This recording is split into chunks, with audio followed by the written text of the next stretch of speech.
Hey guys, it's Chris here from the Codemasters community team, and I'm here with Chris Smith, game director for Grid, and we are checking out some footage here, some brand new footage of Grid with Havana.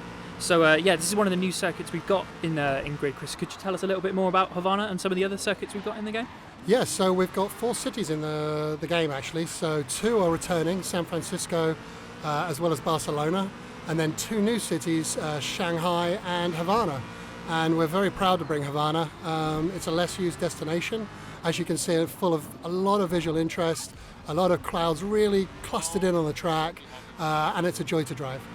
So the car we're using here in this video is the Cadillac DPI VR. It's a pretty insane car, so it's awesome to be able to sort of mix and match the combination of cars and tracks we have to create, incredible racing like this, isn't it?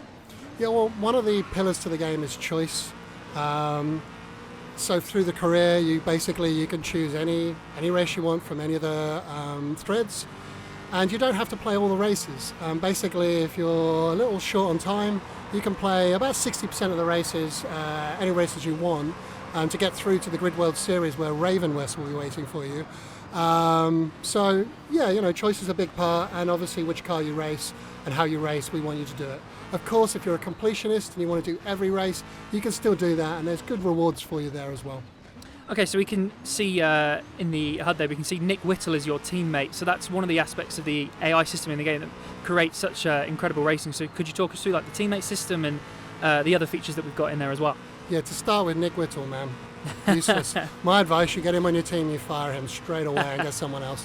So as you go up levels, you open new teammates, and teammates have all the detail of the AI that we've got in the game. They've got one additional quality, which is loyalty, i.e. how likely they are to respond and action on what you want them to do. An example of this is we've got 72 of them, so these are only a couple of examples, but you could hire a guy who actually is a really great driver, really aggressive at how they take on the racing, but doesn't like you. And when you essentially ask him to do anything, the engineer is going to say, you know what, he's turned his radio off, he's not speaking to you.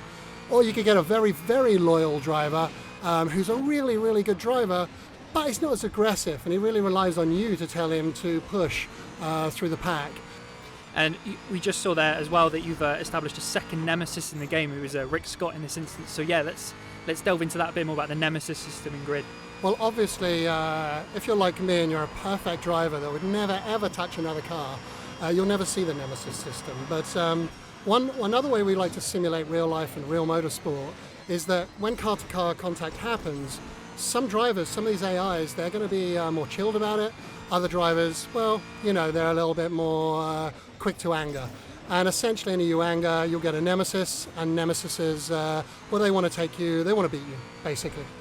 And as we reach the end of check out the end of this race. Yeah, this is amazing. Racing Fernando Alonso to the finish like that. Absolutely fantastic action. Slipstreaming him. He's going to overtake. Oh, Alonso closes the door. What a great race. That's a great example of the fantastic action we've got in the game with Fernando Alonso. So thanks for checking that out, guys. It's the latest Grid action there using Havana with Grid coming out this October on Xbox One, PS4 and PC, and also coming soon to Google Stadia.